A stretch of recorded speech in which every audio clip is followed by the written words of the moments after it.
الحمد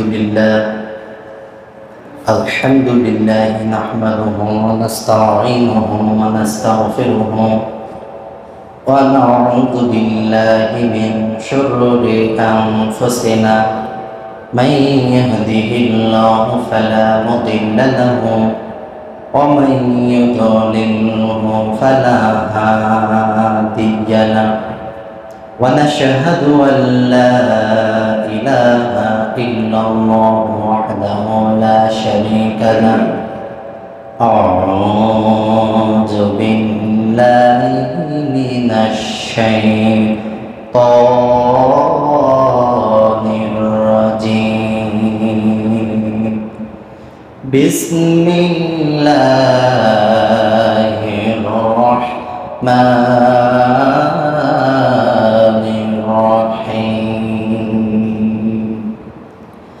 ألف لام را كتاب أنزلناه إليك لتخرج الناس من الظلمات إلى النور بإذن ربهم إلى صراط العزيز الحميد إن الله وملائكته يصلون على النبي يا أيها الذين آمنوا صلوا عليه وسلموا تسليما اللهم صل على سيدنا مولانا محمد وعلى آل سيدنا حبيبنا محمد اللهم صل على سيدنا مولانا محمد وعلى آل سيدنا حبيبنا محمد الحمد لله মহান রব্বুল আলামিনের দরবারে আমরা শুকরিয়া আদায় করছি যে মহান রব্বুল আলামিন আজকে আপনাকে আমাকে দুনিয়ার যাবতীয় ফাতনা বাস্তার থেকে ফারাক করে আল্লাহর ঘর মসজিদে জুমার আজান শুনে আসার তৌফিক আল্লাহ তাআলা দিয়েছেন বলি আলহামদুলিল্লাহ। জিলহজ মাসে আমরা এই জুমায় উপস্থিত হতে পেরেছি। আল্লাহ সুবহানাহু ওয়া তাআলা আমরা এই জিলহজ মাসে উপস্থিত হয়েছি। যে সকল হাজিরা হজে গিয়েছেন আল্লাহ তাদের হজকে কবুল করুন। আল্লাহ তাআলা আমাদেরকেও হজে যাওয়ার তৌফিক আল্লাহ তাআলা দান করুন। সালাম ও দুরুদ পেশ করছি ইজ্জত এবং সম্মানের সাথে সে আপনার আমার নবী আখিরি জামানার নবী জনাবে মুহাম্মদ রাসূলুল্লাহ সাল্লাল্লাহু আলাইহি ওয়াসাল্লাম। সম্মানিত মুসল্লিবৃন্দ, আমরা পরিপূর্ণভাবে আমরা যেন ঈমান আর আমল নিয়া ওই শেষ ঠিকানা কবরে যাওয়ার তৌফিক যেন আল্লাহ তাআলা আমাদেরকে দান করেন, সকলে বলে আমিন। সম্মানিত মুসল্লিবৃন্দ, আমি আজকে সূরাতুল ইব্রাহিমের প্রথম নম্বর আয়াত আমি তেলাওয়াত করেছি। সূরাতুল ইব্রাহিমের প্রথম নম্বর আয়াত তেলাওয়াত করেছি।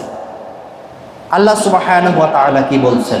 আলিফ লাম র হরফে মুকাত্তাআত, এটা আল্লাহ তাআলাই ভালো জানেন।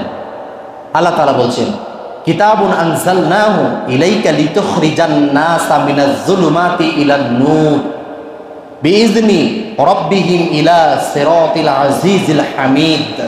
আল্লাহ তাআলা বলছেন এটা একটি কিতাব, এটা একটি কিতাব, এটা একটি গ্রন্থ ফুরকান, এটা একটা কোরআন, যেটা আমি আপনাকে আপনার উপরে নাজিল করেছি মানব জাতিকে আলোর পথে অন্ধকার পথ থেকে ফিরিয়ে আলোর পথে আনার জন্য আমি এই কোরআন অবতীর্ণ করেছি। জোরে বলি সুবহানাল্লাহ। তাহলে আপনারা বুঝতে পারছেন, আল্লাহ তাআলা বললেন কিতাবুন আনজালনাহু ইলাইকা লিতুখরিজান নাসা মিনাজ যুলুমাতি ইলান নূর। এটা হলো একটা আলো, এটা হলো একটা কি আলো। নূর মানে কি আলো, এটা একটা আলো, এটা একটা কিতাব, এটা একটা গ্রন্থ, এটা মানুষকে হেদায়াত দেয়, মানুষকে সঠিক পথ দেখায়। তো আমি আপনার উপরে এটা অবতীর্ণ করেছি, এ মুহাম্মদ আপনার উপর আমি এটা অবতীর্ণ করেছি, আপনার উপর আমি এটা নাজিল করেছি, যাতে করে আপনার উম্মতদেরকে বুঝায়া আপনি আলোর পথে, অন্ধকার পথ থেকে ফিরিয়ে আলোর পথে যেন তাদেরকে আনতে পারেন। জোরে বলি সুবহানাল্লাহ। তাহলে আল্লাহ তাআলা বললেন যালিকাল কিতাবুল লা রাইবা ফি, এই যে কিতাবটার কথা বললাম এই কিতাবে সন্দেহ নাই। বলেন সন্দেহ আছে? সন্দেহ নাই। হুদাল লিল মুত্তাকিন, এটা নির্ভুল কিতাব, অর্থাৎ আমাদের জন্য হিদায়াত। জোরে বলি সুবহানাল্লাহ। তারা আল্লাহ রাসূলের কাছে যে কিতাবটি দিয়েছেন এই কিতাবটি হলো একটা হিদায়াত, এই কিতাবটি একটি হলো একটা আমাদের জান্নাতে দেওয়ার লিফট মাধ্যম। এটার উপরে আমল করলে আমাদের জান্নাত অনিবার্জনীয় হয়ে যাবে, অবধারিত হয়ে যাবে, আমাদের জন্য জান্নাত ওয়াজিব হয়ে যাবে। বলি সুবহানাল্লাহি ওয়া বিহামদিহি। তাহলে আমাদের আমল করতে হবে কোন কিতাবের উপরে? কোরআনুল কারীমের উপরে। বলেন কিসের উপরে? কোরআনুল কারীমের উপরে। আল্লাহ সুবহানাহু ওয়া তাআলা একটু মনোযোগ দেন। আল্লাহ রাব্বুল আলামিন পৃথিবীর সৃষ্টিকুল থেকে, মানব জাতি সৃষ্টির পর থেকে, আদম আলাইহিস সালাতু ওয়াস সালাম থেকে শুরু হয়েছে এই পর্যন্ত আল্লাহ রাব্বুল আলামিন অসংখ্য নবী এবং রাসূল প্রেরণ করেছেন।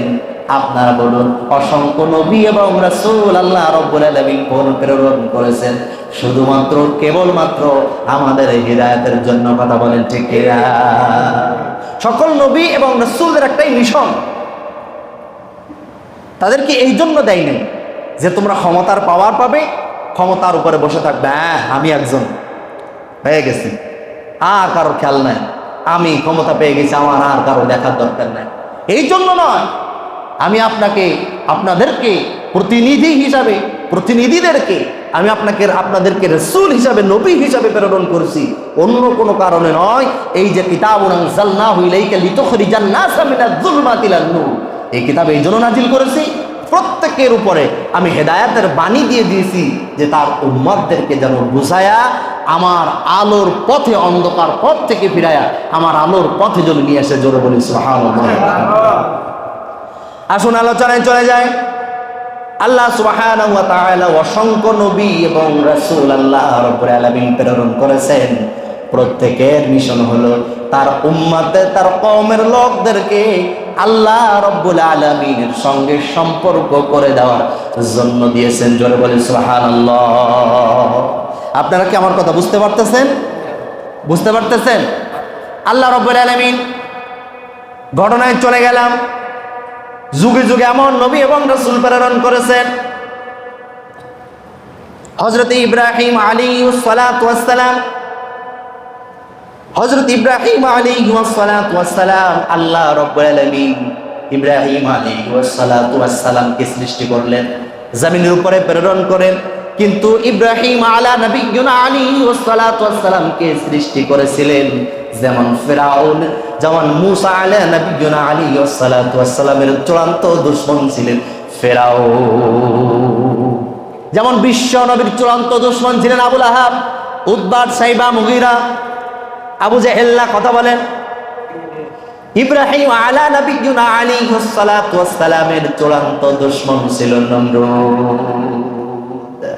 ইব্রাহিম আলাইহিস সালাতু ওয়াস সালামের চূড়ান্ত দুশমন ছিলেন কে? নমরুদ। আপনারা শুনতেছেন তো? মাথা উঁচু করে আমার দিক তাকান, সবাই আমার দিকে তাকান, আমার দিকে তাকায় কথা শুনে মাথা উঁচু করে। কোরআন এমন একটা কিতাব, কোরআন থেকে বলছি, আয়াতের উপরে কথা বলছি, আপনারা এটা ছোট করে দেখবেন না, এটা বড় কিতাব, এটার থেকে কথা শুনবেন স্পষ্টভাবে। ইব্রাহিম আলা নবিয়্যিনা আলাইহিস সালাতু ওয়াস সালামকে আল্লাহ প্রেরণ করবেন। নমরুদ তখন ক্ষমতায় ছিল, 4 জন গোটা পৃথিবী রাজ্য পরিচালনা করেছিলেন। 2 জন ছিল মুসলিম আর 2 জন ছিল নমরুদের ভিতরে এরকম কাফের মুশরিকেরা 2 জন ছিলেন। 2 জন ছিল মুশরিক আর 2 জন ছিল মুমিন। এই মুশরিকদের ভিতরে একজন হলো এই নমরুদ। এই নমরুদ ছিল। এখন আমি কথাটি বোঝাইতে চাইলাম এভাবে, নমরুদ রাজ সিংহাসনে বসে আছে। নমরুদ রাজ সিংহাসনে বসে আছে। সিংহাসনে বসে একটা খবর শুনতে পেল, আমার কওমের সময় এমন একজন শিশু সন্তান, পুত্র শিশু সন্তান জন্ম নিবে, সে আমার গদি নিয়ে টানাটানি করবে, সে আমার তাওহীদের বাণী, কালেমার বাণী নিয়া, জান্ডা নিয়া এই জামানায় আগমন করবে। আর আমি এই যে মূর্তি পূজা করি, আমি এই যে দাসত্ব করায় আমারে গোলাম বলে মানে আমারে রব বলে মানায়, এটাকে বানচাল করে দিবে। আমার থেকে দ্বারা মানুষদেরকে সে দাওয়াত দিয়া দিয়া দূরে সরাইয়া দিবে। এখন মন্ত্রী মহোদয়দেরকে সকলকে উপস্থিত করে একটা জনসভার আয়োজন করেছিলেন নমরুদ। জনসভার আয়োজন করে বললেন, আমি বুঝেছি, আমি শুনেছি, আমি পরিকল্পনা দেখেছি যে আমার এই কওমের সময় এমন একজন আবির্ভাব ঘটতেছে, এমন একজন আবির্ভাব ঘটবে, আমাকে মন্ত্রিত্ব পদ আর থাকবে না, কালেমার দাওয়াত দিয়ে দিবে, তাওহীদের দাওয়াত দিবে, একত্ববাদের দাওয়াত দিবে, আমার আর ক্ষমতা পাওয়ার থাকবে না, আমি রব এটা থাকবে না। কি করা যায়? পরিকল্পনা করা যাক। শিশু সন্তান তো এখনো পর্যন্ত জন্ম নাই, আপনারা সকলেই বলুন এইটা কেমনে বন্ধ করা যায়। সবাই মিলে প্রশ্নবিদ্ধ হলো। গভীর মনোযোগ দেন। সবাই মিলে একত্রিত হয়ে গেল।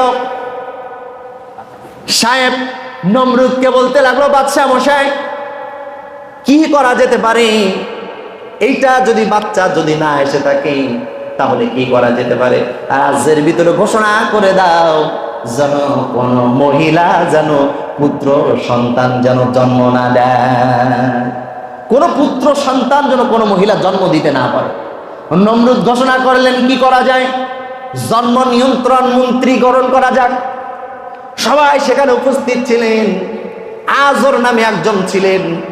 আজর তিনি ছিলেন নমরুদের মূর্তি বানানোর কারিগর। আজর ছিলেন মূর্তি বানানোর ভাষ্যকর, সুন্দর করে মূর্তি তৈরি করতে পারত। আল্লাহ রাব্বুল আলামিনের কালেমা শুনুন। নমরুদ এবার চিন্তা করলো, সবার ঘোষণা হলো, আজরের মাথায় বড্ড বুদ্ধি আছে, ব্র্যান্ড আছে, আকল আছে, মূর্তি সুন্দর করে একদম সেম বানাইতে পারে, এত ব্রেন তার আছে, বুদ্ধিও তার আছে, এত বুদ্ধি এত মেধা তার আছে। সবাই ঘোষণা দিলেন যে এই আজরকে জন্ম নিয়ন্ত্রণ মন্ত্রী হিসাবে তাকে পদ দেওয়া হোক। নমরুদ তাকে দায়িত্ব দিলেন, তাহলে তোমার এই দায়িত্ব এলাকায় কোনো গ্রামে মহল্লায় যেন কোনো পুরুষ বাচ্চা সন্তান যেন জন্ম নিতে না পারে। জন্ম নিলে জন্ম নিয়ন্ত্রণ করতে হবে, মেরে ফেলতে হবে, আর যেন কোনো পুরুষ সন্তান যদি বোঝা যায় সে যেন জন্ম না দেয়। নমরুদের ভয় কিসের? নমরুদের ভয় হলো ইব্রাহিম যেন না আসে আর আমার এই রাজত্ব যেন কেড়ে না নেয়। ভয়, ভীষণ ভয়। এখন আসুন, আমি বলতেছিলাম যে কথাটি, প্রত্যেক নবী এবং রাসূলদেরকে আল্লাহ তাআলা প্রেরণ করেছেন আল্লাহ বলে মানুষদেরকে আল্লাহর সঙ্গে সম্পর্ক করায় দেওয়ার জন্য, আল্লাহর অন্ধকার পথ থেকে আল্লাহর আলোর পথে আনার জন্য। ইব্রাহিম আলা নবিয়্যিনা আলাইহিস সালাতু ওয়াস সালামকে ঠিক অনুরূপভাবে আল্লাহ রাব্বুল আলামিন জন্ম দিয়েছিল। আসুন আমরা শুনে আসি। নমরুদ এই দায়িত্ব যখন আজরের দিল, আজর চতুর্দিকে খেয়াল রাখে কোথাও যেন সন্তান জন্ম না নেয়, আর সন্তান যদি জন্ম নেয় যেন বেটা সন্তান যেন না হয়। এই দায়িত্ব তার দিয়ে দিল, যেন কোনো বেটা সন্তান যেন না হয়। আল্লাহ রাব্বুল আলামিন ওয়া মাকারু ওয়া মাকারাল্লাহ ওয়াল্লাহু খায়রুল মাকিরিন। আল্লাহ রাব্বুল আলামিন বলেন, দুশমনদের যখন যত কৌশল অবলম্বন করুক না কেন, যত পদ্ধতি অবলম্বন করুক না কেন, মুশরিকদের কৌশল সেখানেই শেষ হয়ে যাবে, আর তারপর থেকে আমার কৌশল শুরু হয়ে যাবে। যারা বলি সুবহানাল্লাহ। আজরের দায়িত্ব দিল, জন্ম নিয়ন্ত্রণের দায়িত্ব, কিন্তু দেখা যায় যার জন্ম নিয়ন্ত্রণের দায়িত্ব আছে আর ওই আজরের ঘরেই আল্লাহ তাআলা ইব্রাহিমের জন্ম দিয়ে দিবে। রাস্তা হয়ে গেল না? বলি সুবহানাল্লাহ। তাহলে ইব্রাহিম আলাইহিস সালাতু ওয়াস সালামের জন্ম কোথায় হলো? আজরের ঘরে। কোথায়? আজরের ঘরে জন্ম হলো। আজর, তার পিতার নাম ছিল আজর। অনেকে বলছে পিতার নাম না, তার চাচার নাম ছিল আজর। না, সহিহ কিতাবের ভিতরে পাওয়া যায় তার পিতার নাম ছিল আজর। এখন ঘটনা শুনুন, আস্তে আস্তে করে নবীরা যখন জন্ম নেয়, ছোটবেলার থেকে নবীদের কৌশল চলাফেরা ভাব ভঙ্গি আলাদা চলে। বলেন অন্য মানুষের মতো কি একরকম হয়? একরকম হয় না। কেননা বিশ্ব নবী ছোট থেকে জন্ম নিয়েছিল, কাফের মুশরিকরাও বুঝেছিল এই ছেলেটা এত ভদ্র, এত ঠান্ডা, এটা অন্য কেউ নয়, হয়তো নবী হয়ে যেতে পারে। জোরে বলি সুবহানাল্লাহ। ইব্রাহিম আলাইহিস সালাতু ওয়াস সালাম একজন ছিলেন নবী। এখন তিল তিল করে আস্তে আস্তে বড় হচ্ছে, একটু বোঝার মতো কথা বলার মতো হয়েছে। ইব্রাহিম আলাইহিস সালাতু ওয়াস সালাম তার পিতাকে বলছে, আব্বা হুটানে বৈশা তুমি এই যেগুলো তৈরি করতেছো এইগুলা কি? বলে বাবা এগুলো হলো মূর্তি। এগুলা কি? এগুলো হলো মূর্তি। বাবা এগুলো কি করতে হয়? এইগুলো হলো আমাদের খোদা, এইগুলো আমাদের খোদা, আমরা তার ইবাদত করি, আমরা তার গোলামি করি। এখন ইব্রাহিম আলাইহিস সালাতু ওয়াস সালাম বলছেন, আব্বা তুমি যাদেরকে তৈরি করতেছো এরা যদি এমন খোদা হয়, তাহলে ওদেরকে তুমি তৈরি করতেছো, তার থেকে ওর থেকে বড় খোদা তুমি। বলে বেটা বেশি বুঝিস না, এগুলো আমাদের খোদা, এর ইবাদত করতে হয়। ইবাদত করার জন্য যে রবের ইবাদত করবো তার দুইটা গুণ আবশ্যক থাকতে হবে। এক নম্বর গুণ হলো এমন রবের গোলামি করতে হবে, রব যা রবের কাছে চাওয়ার সাথে সাথে যেন রব বান্দার উপকার করতে পারে। আপনারা বলুন, আপনি যার কাছে উপকার চাইবেন সে দেখবেন আর একজনের কাছে উপকার চায়, আবার তার কাছে উপকার চাইবেন সে দেখবেন আর একজনের কাছে উপকার চাই, সাহায্য চায়। কিন্তু আপনারা বলুন, আল্লাহর কাছে যদি উপকার চাওয়া হয়, সাহায্য চাওয়া হয়, কোনো কিছু রহমত চাওয়া হয়, বলেন আল্লাহ কি কারোর কাছে চায়? বলেন আল্লাহ কারোর কাছে চায়? আল্লাহ চাইতে দেরি, দিতে দেরি নয়। জোরে বলি সুবহানাল্লাহ। তাহলে সাহায্য করার মাধ্যম একমাত্র কে? আওয়াজ দিয়ে বলুন কে? আল্লাহ। এক নম্বর সাহায্যকারী। দুই নম্বর হলো ক্ষতি করতে পারে, ধ্বংস করতে পারে, ভেঙে ফেলতে পারে, তছনছ করে দিতে পারে। তাহলে আপনারা বলুন, এখন আমরা যদি চাই একটা ভূমিকম্প দিব, তা কি পারবো? আপনারা কথা বলে বলবেন, এখন যদি আমরা প্লাবন দিতে চাই কি পারবো? তাহলে প্লাবন ক্ষমতা, এই ধ্বংস করার ক্ষমতার মালিক কে? তাহলে সাহায্য করার মালিকও আল্লাহ, ধ্বংস করার মালিকও আল্লাহ। কথা বলেন। এখন এই মূর্তির কাছে যদি বলা হয় তুমি একটু রহমত দাও, পারবে?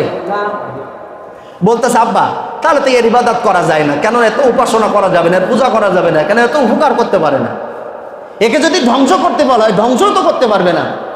আব্বা এ কখনো খোদা হতে পারে না, এর রব হতে পারে না, এর ইবাদত হতে পারে না, কেন তো মাটির তৈরি করতেছে, আমিও দেখতে পাচ্ছি। বলে বেটা তুই বেশি বুঝিস না, এটা আমাদের রব। আপনাদেরকে আমি বুঝাইতে চাচ্ছি যে প্রত্যেক নবী এবং রাসূল তাওহীদের দাওয়াত দিয়েছেন, একত্ববাদের দাওয়াত দিয়েছেন, এটা বোঝানোর জন্য আমি কথাগুলো নিয়ে এসেছি। বানানো হয়ে গেল। একদিন আজর তার সন্তানকে ডাক দিয়ে বলেন, আজর সন্তানকে ডাক দিয়ে বলেন, ইব্রাহিম আমি আজকে একটু অসুস্থ হয়ে পড়েছি, মূর্তিগুলা বিক্রি করার দরকার, এই মূর্তিগুলা আমি তোমারে সাজায় দিচ্ছি ডালের ভিতরে, অর্থাৎ ওড়ার ভিতরে, ঝুড়ির ভিতরে আমি সাজায় দিচ্ছি, তুমি যাও এই বাজারে যাইয়া প্রত্যেকটা মূর্তি তুমি বিক্রি করে নিয়ে আসো, তোমার কাছে চোখ তুলে দিলাম, আমি একটু অসুস্থ হয়ে পড়েছি, তুমি যাও, বড্ড প্রয়োজন, কেননা কালকে পূজা আছে, সবাই উপাসনা করবে, ইবাদত করবে, আজকে বিক্রি করতে হবে। ইব্রাহিম আলাইহিস সালাতু ওয়াস সালাম রওনা হলেন নিয়ে যায়া। যাইতে যাইতে, তিনি তো ছিলেন নবী, তিনি ভিন্ন প্রকৃতির, যাইতে যাইতে নদী পথে একটা নদী, বড় নদী পার হওয়ার জন্য রেডি হয়েছে। এমন সময় চিন্তা করলো এদেরকে একটু গোসল করানোর দরকার পুকুরের ভিতরে।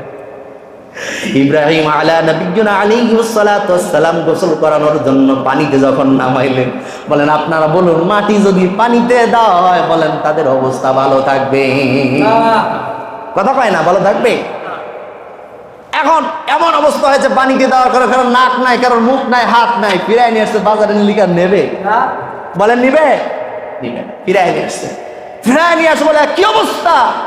হাজর বলতেছে কি অবস্থা বাবা, করছো কি? কয় আমার কোনো দোষ না, নদী পার হইতে গিয়া ওরা পানি পাইছে, গোসল করছে সবাই। বলে এগুলো গোসল করছে। তার বেটারা কি গোসল করতে পারে? আবার বুঝাইলেন আব্বা যে নিজে গোসল করতে পারে না সে কখন খোদা হতে পারে? বলেন খোদা হতে পারে? আচ্ছা মূর্তি কখনো খোদা হতে পারে? আমি কাউকে কটূক্তি করে বলছি না, দিন বোঝানোর জন্য, দিনের স্পিরিট দেওয়ার জন্য আমি কথাগুলো বলছি। ইব্রাহিম আলাইহিস সালাতু ওয়াস সালাম বাবার সঙ্গে বললেন, আব্বা আমি আপনার কাছে রবকে চিনতে চাই, রব সম্পর্কে আপনি আমাকে বলুন। আব্বা বলতেছে এইগুলো হলো রব, আমাদের এইগুলো হলো প্রভু, এইগুলো হলো আমাদের দেব দেবী, এটাই হলো আমরা ইবাদত করি।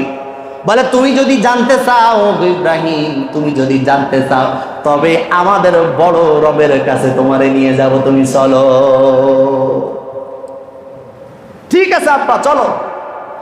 ইব্রাহিম আলাইহিস সালাতু ওয়াস সালামকে নিয়ে রওনা হলেন, আজর সন্তানকে নিয়ে যাইতেছে রবকে চিনানোর জন্য। ভালো করে শুনতেছেন আপনারা? বলেন শুনতেছেন? আজর আর সন্তান দুইজন রওনা হলো রবকে চিনার জন্য। ইব্রাহিম আলাইহিস সালাতু ওয়াস সালামকে নিয়ে গেলেন, আজর নিয়ে গেলেন। নমরুদ বসে আছে চেয়ারের উপরে, আজর নিয়ে গেলেন, বলতেছে বাবা এই হচ্ছে আমাদের বড় রব। বলেন নাউজুবিল্লাহ, আওয়াজ দিয়ে বলুন নাউজুবিল্লাহ। ছোট ভাড়ার জন্য বলছি না। ইব্রাহিম আলাইহিস সালাতু ওয়াস সালাম বলে আব্বা এ কি রব? কয় হ্যাঁ এটা হলো রব, আমাদের রব, এটা হলো আমাদের রব, এরা আমরা গোলামি করি। ইব্রাহিম আলাইহিস সালাতু ওয়াস সালাম বলতেছেন রব যদি হবে, এত সুন্দর পৃথিবী সৃষ্টি করেছেন যে রব, আমাকে সৃষ্টি করেছে যে রব, যে কুল কায়নাতের মালিক যে রব, সপ্তম আসমান এবং সপ্তম জমিনের মালিক যে রব, আব্বা এই রব তো এমন হওয়ার কথা না। কয় কেমন? বলে আব্বা এ যে রব দেখতেছি নমরুদ রে, ঠোঁটটা ঝুলানো, কালা ঠোঁট, ঠোঁট কালা, চেহারা কুশ্রী। আচ্ছা শয়তানের চেহারা কখনো ভালো হয়? আপনারা বলেন শয়তানের চেহারা কখনো ভালো হয়? রাগ করতেছেন আপনারা? তাহলে শয়তানের চেহারা কখনো ভালো হয়? ভালো হয় না। তাহলে আজর যখন এই প্রশ্ন আজরের কাছে করলেন, ঠোঁট বড় বিস্তৃতি খারাপ, বড় ঝুলানো, চেহারা কুশ্রী, কালা, হাতগুলো এলোমেলো, তার পরিপাটি ভালো না, পা গুলো এমন ফেটে ফেটে চৌচির মার্কা, এলোমেলো, এলো পাতাড়ি, সাদাড়ি সাদাড়ে ভাব। বলতেছে এটা আমাদের রব হতে পারে না। শুনতে পেয়েছে যেহেতু ইব্রাহিম আলাইহিস সালাতু ওয়াস সালামের ঈমানের স্পিরিট ছিল বেশি থাকার কারণে তার সামনে বলেছে তুমি রব হতে পারো না। কেন আমি তোমার রব হব না? বলেন আমার রব কি করেন? তুমি যদি আমার রব হবে, তাহলে তুমি যদি রব হবে আমি তোমাকে যেগুলো করতে বলবো এগুলো করে দেখাও। আল্লাহ কোরআনুল কারীমের ভিতরে তুলে দিলেন, আলাম তারা ইলাল্লাযী হাজ্জা ইব্রাহিমা ফি রাব্বিহি আন আতাহুল্লাহুল মুলক إذ قال إبراهيم ربي الذي يحيي ويميت قال أنا أحيي ويميت। ইব্রাহিম আলাইহিস সালাতু ওয়াস সালাম বললেন তুমি যদি আমার রব হও তাহলে কেমনে পারো তুমি জীবন দাও তো, আর কেমনে পারো তুমি মৃত্যু দাও তো। শয়তান বুদ্ধি করলো কি করা যায়, বাচ্চারা যারা বুঝাই তো লাগবে। দুইজন অপরাধীকে নিয়ে আসলেন, দুইজন অপরাধীকে নমরুদ তার সামনে নিয়ে আসার পরে একজন অপরাধীকে নমরুদ শেষ করে মৃত্যু ঘটায়া দিলেন। বলে দেখো আমি মৃত্যু ঘটাইতে পারি। আর একজন অপরাধীকে ইশারা দিয়ে বেকসুর খালাস করে দিলেন। বলে দেখো আমি মৃত্যু ঘটায় দিলাম, আমার অপরাধ থেকে মুক্ত করে আমি তাকে জীবন দান করলাম। ইব্রাহিম আলাইহিস সালাতু ওয়াস সালামের সেই আয়াতের কথা আমার বারবার মনে পড়ে গেল, আল্লাযী খালাকাল মাউতা ওয়াল হায়াতা লিয়াবলুয়াকুম আইয়ুকুম আহসানু আমালা। আল্লাহ রাব্বুল আলামিন বলেন আমি মানুষের জীবন দেয়, আমি মৃত্যু ঘটাই। জোরে বলি সুবহানাল্লাহ। নমরুদের শক্তি আসে, তো পাওয়ার দেখায় দিল। ছোট মানুষ তো আর তর্ক করলেন না, তার সাথে তর্ক না করে বললেন আচ্ছা মেনে নিলাম, মানলাম না, কিন্তু যাও আপনার কথা শুনলাম, এখানে যুক্তি আমি খাড়া করলাম না। মানে নাই, যুক্তি আমি খাড়া করলাম না। আর একটা প্রশ্ন করলেন, কি করলেন? قال إبراهيم فإن الله يأتي بالشمس من المشرق فأتي بها من المغرب فبهت الذي كفر والله لا يهدي القوم الظالمين। আচ্ছা, আপনি তো জীবন দেন আর আপনি তো মৃত্যু দেন, ঠিক আছে। এবার কিরাম পারেন, পূব দিকে সূর্য ওঠে, এই পূব দিকের সূর্যটারে আপনি পশ্চিমে উঠায়া দেন। বলেন কারো সম্ভব? আওয়াজ দিয়ে বলেন সম্ভব? কি বললেন? প্রতিদিনই তো পূব দিকে সূর্য উদিত হয়, পশ্চিম দিকে অস্ত্র যায়। আজকে আপনি পূব দিকে অস্ত্র দেওয়াবেন আর পশ্চিম দিকে উঠাবেন। এটা এবার ইব্রাহিম আলাইহিস সালাম নমরুদের কাছে খাড়া করলেন। বলেন আর কোনো বুদ্ধি আছে? আপনারা শুনতেছেন না আমার মনে হয়। আর কোনো বুদ্ধি আছে? আর কোনো বুদ্ধি নেই। এবার যখন ঠকে গেল, আর কোনো যখন বুদ্ধি নাই, এবার যখন ঠকে গেল, বাস্তবতা মিলায় নেন। আপনি যখন সঠিক কোরআনের আয়াতের কথাগুলো বলবেন, আপনি যখন কোরআন এবং হাদিসের সঠিক কথাগুলো বলবেন, আপনি যখন কোরআনের হক কথাগুলো বলবেন, আপনি যখন ইকামাতের দ্বীনের কথাগুলো বলবেন, আপনি যখন তাগুতকে বিশ্লেষণ করে বলবেন, তখন দেখবেন আপনার উপরে বামপন্থী যারা আপনার উপরে ঠকে যাবে, তখন আপনার মিথ্যা মামলা হামলা জুলুম কইরা আপনাকে দাবায়া দেওয়ার জন্য চিন্তা করবে। কথা বলেন ঠিক কিনা? আপনি যখনই সঠিক কথা বলবেন, তখন আপনার গলা চেপে ছোট করে দিবে। চিল্লায় বলেন ঠিক কিনা? এবার চিন্তা করলো, বাচ্চার সাথে আমি পারলাম না, কি করা যায়? এ অন্য কোথাও নয়, আজর তোমার ঘরে সেই বাচ্চা জন্ম নিয়েছে, তোমার তো আমি জন্ম নিয়ন্ত্রণের দায়িত্ব দিলাম, আর তোমার ঘরেই তো জন্ম নিল, তুমি করলা কি? এই তো মনে হয় সেই ইব্রাহিম, এই তো মনে হয় সেই ইব্রাহিম। এই তো শুরু হয়ে গেল। এই কথায় যখন তাকে ঠকায়া দিল, তার যুক্তিকে ঠকায়া দিল, ছোট করে দিল, তার উপরে এবার পরিকল্পনা শুরু হয়ে গেল কেমনে তাকে ছোট করে ধ্বংস করে দিনকে একত্ববাদকে যেন প্রকাশ না করতে পারে শুরু হয়ে গেল। বসে আছে, ফিরে গেছে, অসম্মান হয়েছে, বসে আছে। বড় একজন চাকচিক্য বুজুর্গানে দিন এসে তার কাছে বসলেন। এবার চলে আসলো ইবলিস শয়তান তার কাছে। ইবলিস শয়তান এসে বলে, চাচা নমরুদ কি হলো, পাইলেন না? হয় পারলাম না, কি করা যায়? বলে পারা যাবে ইমানদারদের সঙ্গে তখন, ইমানদারদের ইমান নষ্ট করা যাবে যখন। কথা বলেন, পারা যাবে তখন, ইমানদারদের ইমান নষ্ট করা যাবে যখন। কেননা ইব্রাহিমের ভিতরে ইমানের জজবাত স্পিরিট আছে, আপনি পারবেন না। ও যুক্তি খাড়া করবে, আপনি হতাশ হয়ে যাবেন। কেননা ইমানদারদের সঙ্গে স্বয়ং স্পর্শ শক্তির পাওয়ার দেখিয়ে দেয় মহান রব্বুল আলামিন। চিল্লায় বলেন ঠিক না? এখন কি করা যায়? তুমি চাচা পাওয়ারটা, তোমার তো চিনলাম না। আমার চিনা লাগবে না, আমি উপরের লোক। আমার চিনা লাগবে না, আমি উপরের লোক। তাহলে কি করতে হবে? পরামর্শ দাও।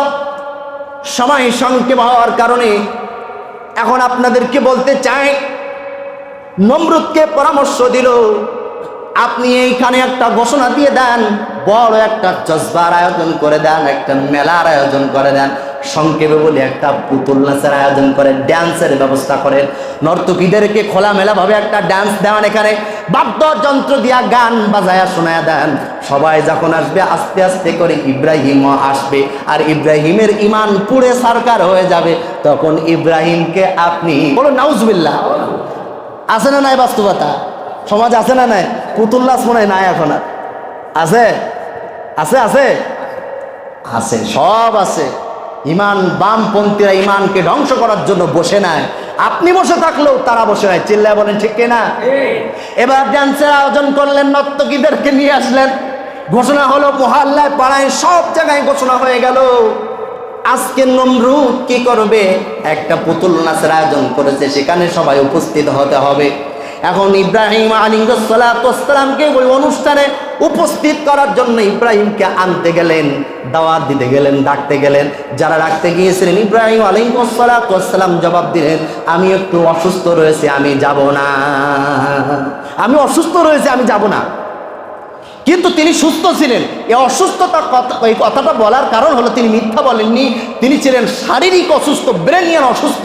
কারণ মানুষ আল্লাহকে বলে এই যে মূর্তিকে যেভাবে সেজদা করতেছে, আল্লাহকে বলে যেভাবে নমরুদকে সেজদা করতেছে, এই পৃথিবীর মানুষগুলো কোথায় ধ্বংসের দ্বার প্রান্তে চলে গিয়েছে। এই প্রেশানিতে তিনি অসুস্থ ছিলেন। সবাই সেই ডান্সে উপস্থিত হয়ে গেল, কেউ নাই মহল্লায়, কেউ নাই, সবাই ডান্সে উপস্থিত, নাচানাচি নর্তকীতে উপস্থিত। আল্লাহর পয়গম্বর ইব্রাহিম আলাইহিসসালাম গেলেন না।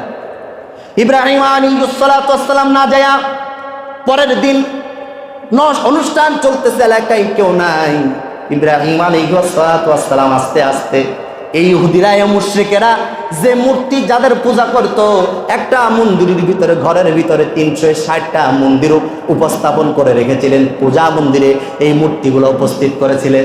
আর এই ইব্রাহিম আলাইহিসসালাম সব মূর্তিগুলোর কারোর হাত ভেঙেছিল, কারোর পা ভেঙেছিল, কারোর মাথা ভেঙেছিল, ভেঙে চুরে চুরমার করে দিয়া সব থেকে বড় যে লেডা নাকটা ভাঙ্গা কুড়ালটা কাঁধে বাঁধায়া রেখে চলে এসেছে। সব ভেঙে চুরমার করে দিয়ে বড় যে একদম মানে মন্ডল মাতব্বার, তার নাকটা ভাঙ্গা তার কাঁধে এই কোরালটা বাঁধায় রেখে আসছে। 2-3 দিন পরে এই নর্তকী পুতুল নাচ শেষ হয়ে গেছে। পরের দিন পূজা মণ্ডপে যাবে, সবাই ইবাদত বন্দিগি করবে। যাইয়া দেখে কারোর হাত নাই, কারোর পা নাই, কারোর মাথা নাই, কারোর মুন্ড নাই। সবাই বলে কাজ কারণ না, এটা হলো ইব্রাহিমের, কারণ ইব্রাহিম ওই দিন অনুষ্ঠানে যায় নাই। সবাই মিলে একত্রিত হয়ে সংক্ষেপ করে বলছি, ইব্রাহিমের কাছে এসে বললেন, বাবা তুমি কি এই আমাদের মন্দির ঘরে যাইয়া সব ভাঙ্গা চোরা সব তোষনাচ করে দিয়েছো? ইব্রাহিম আলাইহিসসালাম বলে, হঠাৎ করে আমার গাড়ি চাপায় দিচ্ছেন কেন? ওর ভিতরে তো বড় একজন মন্ডল মাতব্বার আছে, এই ভাঙার জন্য কুড়াল যার কাছে মনে হয় সেইটি অপরাধী। আচ্ছা আসলে বলেন, এই মূর্তিগুলা কি কোনো কিছু করতে পারে? বেটা, ওই বড় মূর্তিও ভাঙতে পারবে না ছোট মূর্তিকে, ছোট মূর্তিও ভাঙতে পারবে না বড় মূর্তিকে, ভাঙতে পারবে না। বলে বাজান, যারা ভাঙতে পারে না, মারার সময় কথা বলতে পারে না, যারা প্রতিবাদ করতে পারে না, এরা তো রব হতে পারে? আওয়াজ দিয়ে বলুন, রব হতে পারে? পারে না। খামাখাই এদের গোলামি করে লাভ নাই। আপনি আসুন, আমরা সেই রবের গোলামি করি। আনাল্লাহু লা ইলাহা ইল্লা আনা ফাবুদুনি ওয়া আকিমিস সালাতা লিযিকর। আল্লাহ বললেন, আমি সত্যি সত্যি আমি আল্লাহ, আমি ব্যতীত কোনো রব নাই, তোমরা আমার গোলামি করো। ইব্রাহিম আলাইহিসসালাম এই কথাটা বোঝানোর পরে সবাই বলল, অপরাধটা তুমি করেছো। এলাকায় একটা তোড়পাড় শুরু হয়ে গিয়েছে। কি হয়েছে? তোড়পাড় শুরু হয়ে গিয়েছে। কি করা যায়? আল্লাহ রাব্বুল আলামিনের এই বান্দাকে কি করবে? এবার তাকে পোড়ায় মারতে হবে। এখন কি করা যায়? সে আমাদের রবদের হাত ভেঙেছে, নাক ভেঙেছে, মুখ ভেঙেছে, কি করা যায়? সবাই মন্ত্রী সবাই উপস্থিত হলো। নমরুদ ঘোষণা দিয়ে দিল, তোমরা যে যেখানে পারো কাঠ লাকড়ি উপস্থিত করো, ইব্রাহিমকে পোড়ায়া মারার জন্য রেডি করো, তৈরি করো, কেননা সে আমাদের মূর্তিগুলা ভেঙে ফেলেছে। এত কাঠ, এত অগ্নি সংযোগ হয়েছিল সেখানে।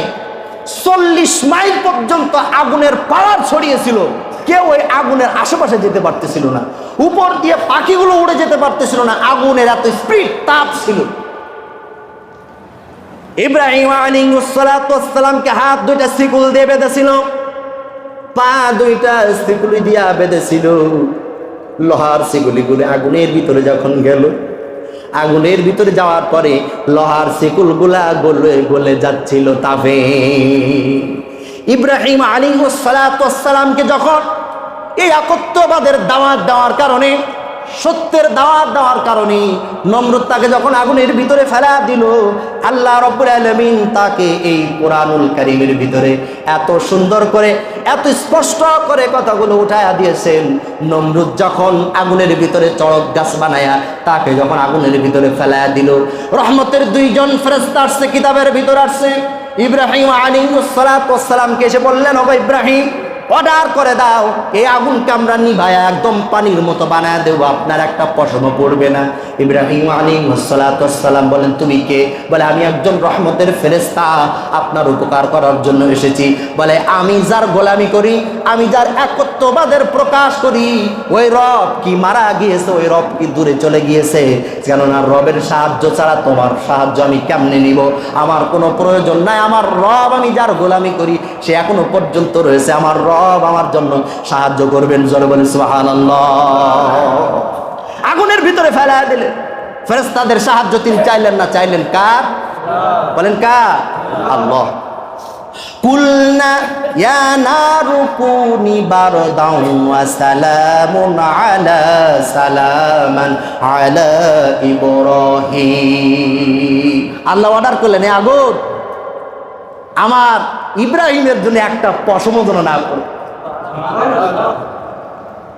আমার ইব্রাহিমের জন্য একটা পশমের জন্য ক্ষতি না হয়।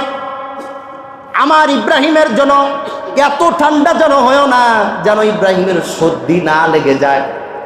আমার ইব্রাহিমের জন্য এতটা উদার হয়ে যাও, তার জন্য যতটুকু করা পারফেক্ট হবে ততটুকুই করো। হয়ে তুমি আগুন, তার জন্য বিনয় হয়ে যাও। জোরে বলে সুবহানাল্লাহ। আল্লাহ রাব্বুল আলামিন এই ইব্রাহিম আলা নবিয়্যিনা আলাইহিস সালাতু ওয়াস সালামের এই অগ্নিকুণ্ডর ভিতর থেকে আল্লাহ রাব্বুল আলামিন মুক্তি করেছিলেন আশুরার দিন 10ই মুহররমে। জোরে বলি সুবহানাল্লাহ। এই আশুরার দিন মুক্ত করেছিলেন। আর তার ইজ্জত দিলেন, সম্মান দিলেন। কি দিলেন? মিল্লাত আবিকুম ইব্রাহিম। ইব্রাহিম, তোমার আমার এত পছন্দ হয়েছে, তুমি জাতির পিতা। জোরে বলি সুবহানাল্লাহ। মুসলমানদের জাতির পিতা হিসেবে তোমাকে আমি গণ্য করে দিলাম। তোমার বংশধর ভিতর থেকে শেষ নবী, রহমতের নবী, তোমার বংশধর থেকেই আসবে। জোরে বলি সুবহানাল্লাহ।